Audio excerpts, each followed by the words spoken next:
Ao projetar o Palácio Real de Caserta, o arquiteto Luigi Vanvitelli imaginou os jardins como uma extensão do palácio, até onde a vista poderia alcançar. E Vanvitelli também projetou a Via d'Acqua, com uma série de lagos para ampliar ainda mais as linhas de visão. Estes jardins estão localizados em uma área de 120 hectares e foram concluídos em 1786, tornando-se naquela época um dos mais belos jardins da Europa. A partir da entrada pelos fundos do palácio, esses jardins italianos renascentistas se estendem até onde os olhos podem ver, devido a uma inovação da época chamada efeito telescópio. Toda a área dos atuais jardins do Palácio Real é uma versão menor do projeto original de Vanvitelli. Após sua morte em 1773, o trabalho parou por quase 4 anos. Em 1777, seu filho Carlo assumiu a obra e apresentou ao rei uma versão reduzida do projeto dos jardins e da quantidade de fontes, tendo em vista as dificuldades econômicas enfrentadas pelo reino na época. Várias são as áreas ajardinadas neste complexo, a começar pela Praça Carlos de Bourbon, em frente ao palácio. Em ambos os lados do palácio está o Jardim Flora, e na parte dos fundos está o imenso Parque Real, com o Jardim Italiano, o Bosque Velho, a Via d'Acqua com suas espetaculares fontes, o Jardim Inglês e o Bosque de São Silvestre.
Esta praça é dedicada a Carlos de Bourbon, que se tornou rei de Nápoles e construiu o Palácio Real de Caserta e seus jardins, os quais foram projetados por Luigi Vanvitelli.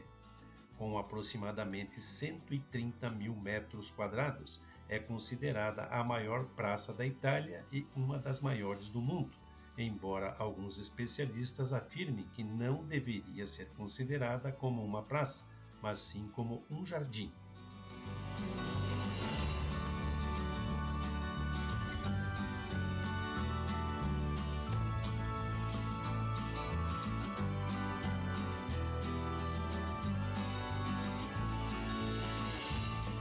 Em ambos os lados do palácio estão os jardins denominados Flora, também desenhados por Vanvitelli.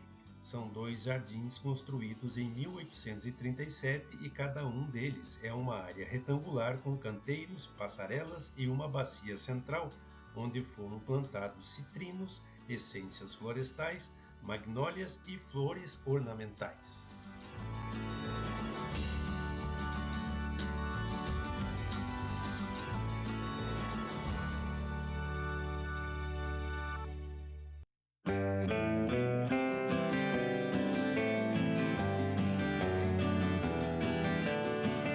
Esta área é um grande espaço aberto que se encontra ao sair da galeria do Palácio Real. Apesar de ser chamado de jardim italiano, suas geometrias seguem os estilos dos jardins franceses e ali estão presentes grandes gramados que lembram um imenso tapete.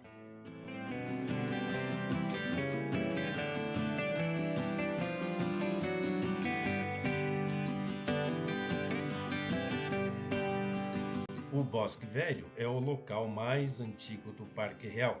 Entre os séculos XVI e XVII, aqui ficava a residência de verão dos príncipes de Aragão da Espanha. Respeitando as estruturas pré-existentes, Luís de Vanvitelli integrou parte do antigo complexo nos seus projetos. Manteve a disposição dos arvoredos, introduziu espécies arbóreas que garantiram a consistência da atual vegetação e reaproveitou parte do acervo local, que era também uma espécie de jardim secreto utilizado para entretenimento e como local de descanso dos membros da corte napolitana.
No bosque está uma edificação chamada La Castelluccia, construída em 1769, uma espécie de fortaleza com uma torre e uma ponte levadiça, rodeada por um fosso alimentado pela água que ali chegava através de um pequeno canal.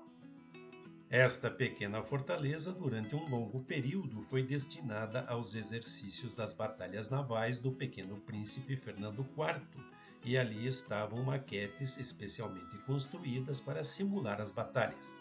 Castelluccia inclui também uma pequena ilha chamada Pagliara, que, bem escondida sob a vegetação, contém um pavilhão onde estavam armas e canhões.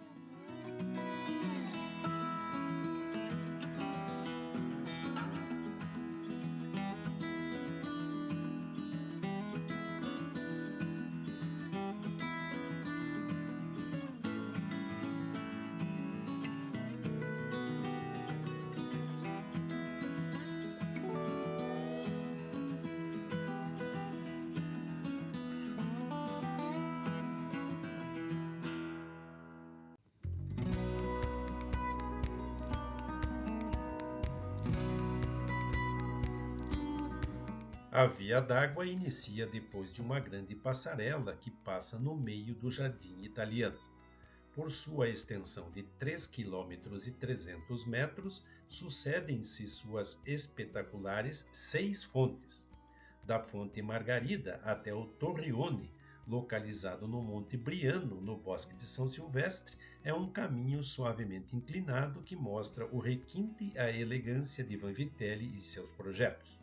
Ladeadas por azinheiras e matagais de carvalhos, suas diversas bacias foram todas concebidas para serem bem visíveis a partir do Palácio Real. Seções de gramado entre cada fonte evitam a criação de uma sobreposição visual entre as bacias e os grupos escultóricos em cada uma das fontes. Escultores como Tommaso Solari, Andrea Violani, Gaetano Salomone e mais tarde Antonio Brunelli, Paolo Persico e Pietro Solari, utilizando o mármore, conseguiram dar forma aos geniais desenhos de Luigi Vanvitelli. No sentido inverso ao passeio a pé pelas fontes, a água que desce do Torrione no alto da colina chega primeiro à fonte de Diana e Acteão, depois na fonte de Vênus e Adonis, fonte de Ceres, fonte de Éolo, fonte dos Golfinhos e fonte Margarida, chegando a todas as áreas dos jardins e do palácio.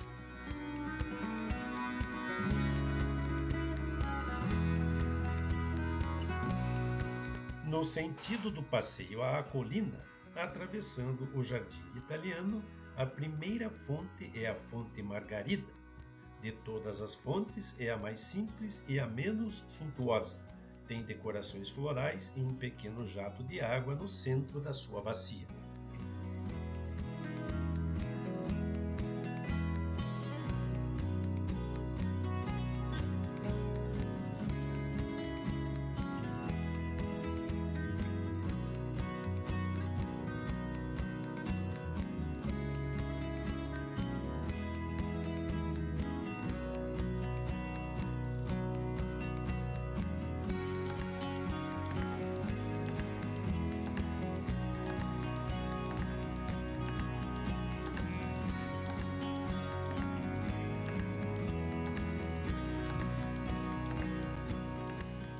Logo em seguida, encontramos a Fonte dos Golfinhos. Seu tanque tem 470 metros de comprimento e este suntuoso local é adornado por 3 imponentes monstros marinhos, com as caudas levantadas e as bocas bem abertas de onde saem jatos de água. 400 metros mais à frente, chega-se à Fonte de Éolo.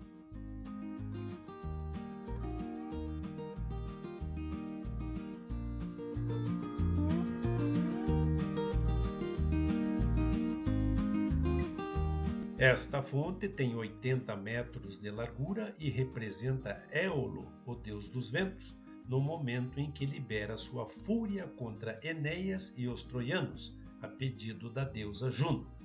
Juno era considerada a rainha dos deuses e era a esposa de Júpiter, protetora das mulheres, do casamento, das crianças e dos lares.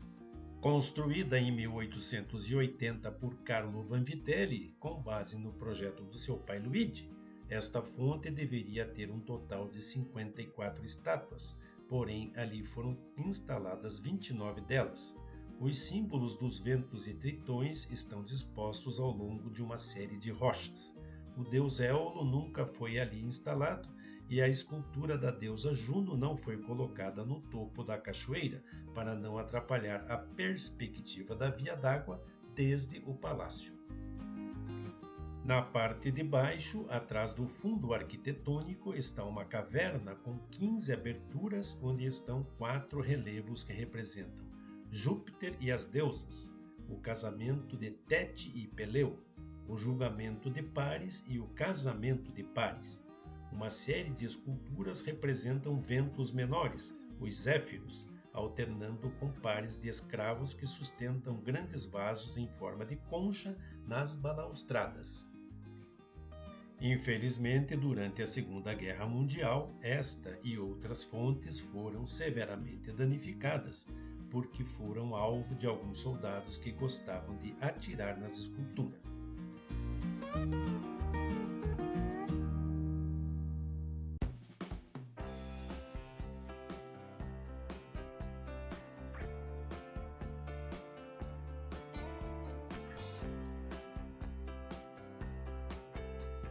Esta fonte é dedicada a Ceres, deusa da fertilidade e do campo, onde está rodeada por nenúfares, dragões e tritões.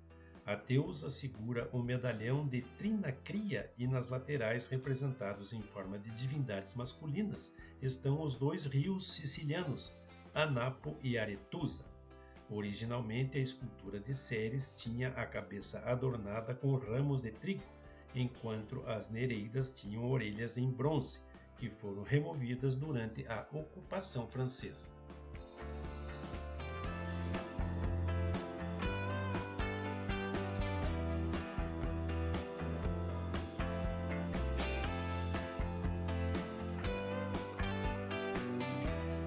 Toda esculpida em mármore branco de Carrara, esta fonte retrata a história de Adonis, a qual resumimos. Amado por Vênus, Adonis foi mortalmente ferido pelo deus Marte, que durante uma caçada havia tomado a forma de um javali.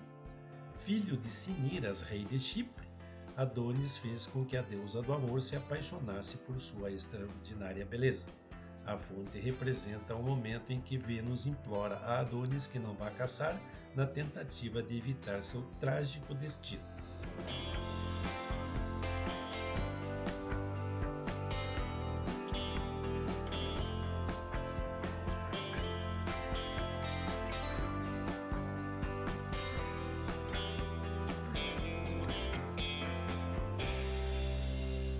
Assim como em vários monumentos espalhados pela Itália, aqui mais uma vez é retratada uma das histórias do poeta Ovídio, constante na sua famosa obra Metamorfoses, que oferece a inspiração para a representação do mito de Diana e Acteão nesta fonte.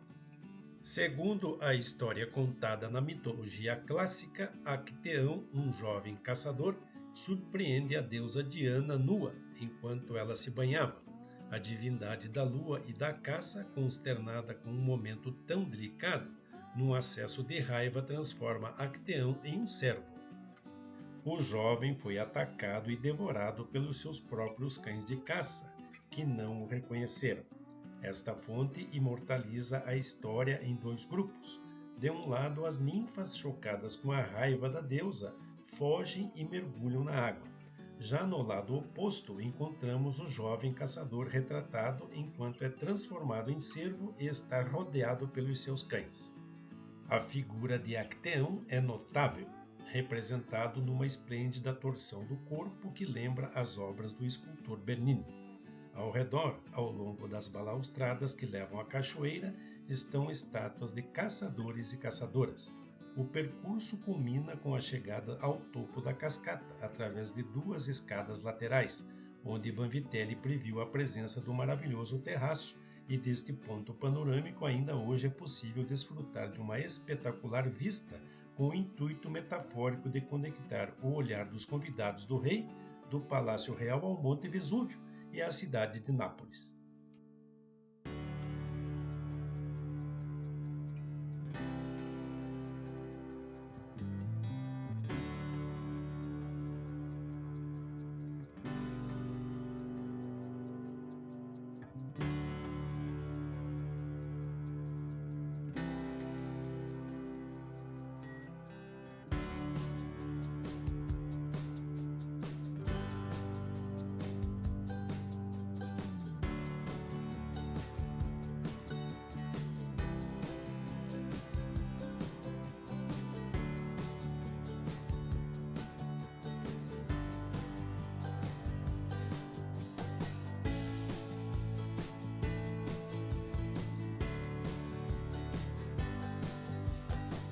Este bosque ocupa uma área de 76 hectares e foi adquirida pelo rei Carlos em 1750 e inicialmente era um local destinado à agricultura e à caça. Em 1922, a propriedade da floresta passou do patrimônio da coroa para a propriedade do Estado. Posteriormente, a sua gestão foi transferida da província para o Ministério do Patrimônio Cultural e Ambiental italiano.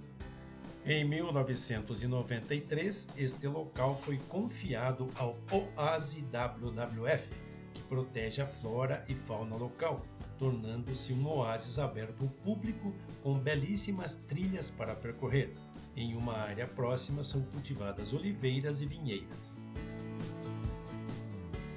A cascata constitui um elemento fundamental na gestão hídrica do complexo do Palácio Real de Caserta.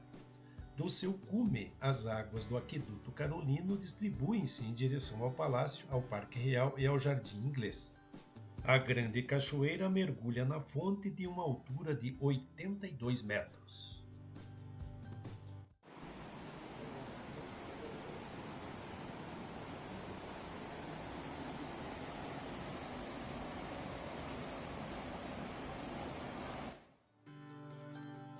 Em 1805, esta área que Luigi Vanvitelli designou como bacia de captação de água foi utilizada para a criação de abelhas e produção de mel. Em 1826, com a construção do atual hemiciclo neoclássico, a aperia foi transformada em estufa. Hoje, durante o verão, acolhe uma rica série de concertos e espetáculos. No nicho central está uma estátua feminina de origem arqueológica em mármore policromado, denominada Flora. Dá as boas-vindas ao visitante. Proveniente das coleções Farnese, é uma cópia romana de um original grego, provavelmente integrado pelo escultor napolitano Angelo Solari no início do século XIX.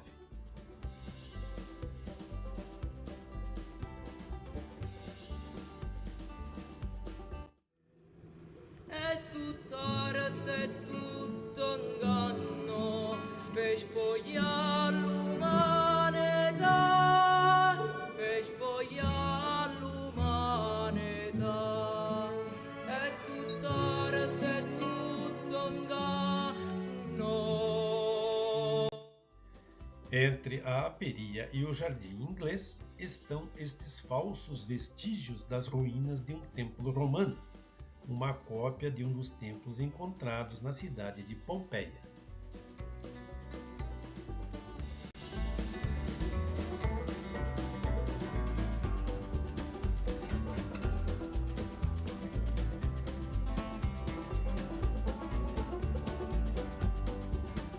À direita, no final da Via Água, o Jardim Inglês estende-se por uma área de 24 hectares. Construído a partir de 1785 por sugestão de Lord William Hamilton, é o primeiro jardim paisagístico da Itália, nascido da colaboração entre Carlo Vanvitelli e o botânico e jardineiro inglês John Andrew Graffer. Nas intenções da rainha Maria Carolina, que investiu os seus bens pessoais na empreitada, o Jardim de Caserta teve que competir com o Petit Trianon, construído em Versalhes pela sua irmã Maria Antonieta de França. Esta área, localizada próxima à Grande Cachoeira, onde o terreno desce em direção ao palácio, era propícia ao cultivo de espécies exóticas. Por isso foi enriquecida não só com edifícios úteis ao descanso e lazer da realeza, mas também com numerosas estufas, destinadas a albergar exemplares botânicos provenientes de todas as partes do mundo até então conhecidas e úteis ao estudo e reprodução das plantas. A partir de 1795, sob a orientação dos botânicos napolitanos Gussoni e Terracciano, o jardim foi denominado Real Jardim Botânico de Caserta. Várias são as atrações e monumentos no interior deste jardim. Também conhecida como Palácio Inglês, a Casa do Jardineiro foi projetada e construída por Carlo Vanvitelli e concluída em 1794. O térreo foi utilizado pela corte como local de recepção a convidados. O primeiro andar abrigou os apartamentos do botânico John Andrew Graffer, contratado pela rainha Maria Carolina para criar o Jardim Inglês. O porão era utilizado como local de armazenamento de sementes, pois a agradável temperatura em seu interior permitia que as sementes fossem preservadas em todas as estações do ano. Greffer fez contínuas viagens à Campânia, Capri, Costa de Salento e Palermo para se abastecer de plantas e, graças a contatos com botânicos ingleses, também conseguiu obter muitos exemplares e sementes da Austrália, China e Japão, a partir dos quais criou híbridos e inúmeras raridades presentes no atual jardim.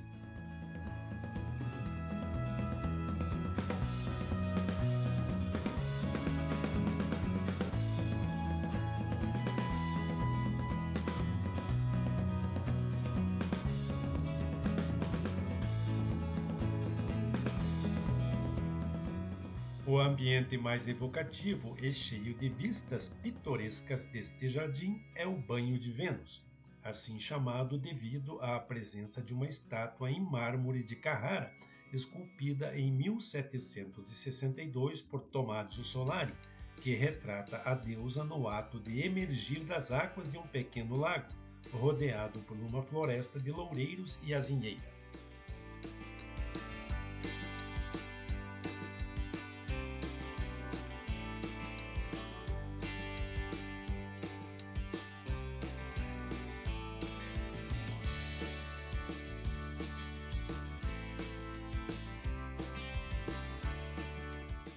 No interior de uma antiga pedreira pozolânica encontra-se o criptopórtico, um falso ninfeu circular com paredes de tufo, pontuado por colunas, pilares e nichos com estátuas clássicas provenientes das escavações arqueológicas dos Bourbon e da coleção Farnese.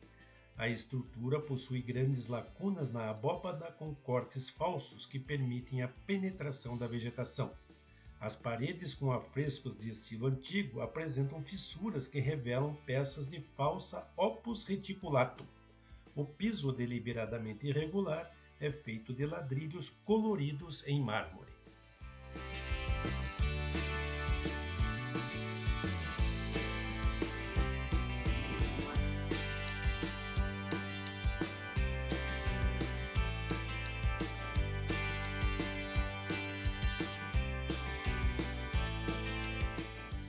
Alimentado pelo canal conectado ao Banho de Vênus, este lago é ricamente decorado por uma vegetação exuberante.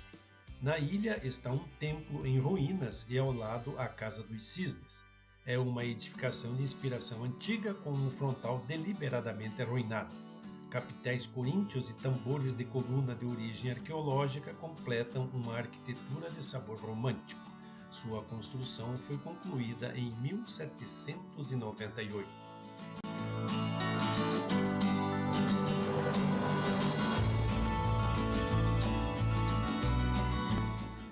Já na parte mais baixa do parque, em um local com azinheiras, está um pequeno templo circular. Inspirado no Templo de Sibila, na cidade de Tivoli, este edifício neoclássico foi construído por ordem do rei Fernando IV de Nápoles.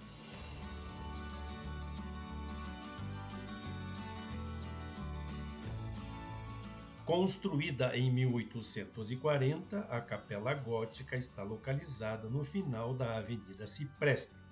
As árvores ao seu redor, assim como a própria capela, têm um significado funerário confirmado pelos símbolos da sua fachada.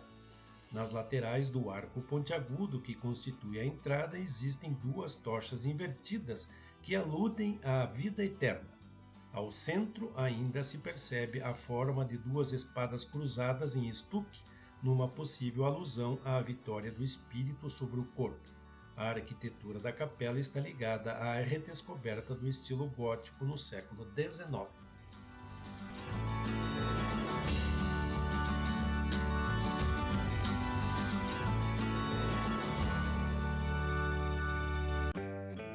Ao longo do caminho, uma pequena pirâmide está escondida entre a vegetação.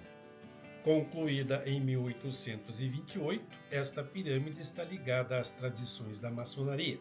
As suas formas evocam a relação que liga o homem ao divino, segundo caminhos iniciáticos em voga entre os séculos XVIII e XIX.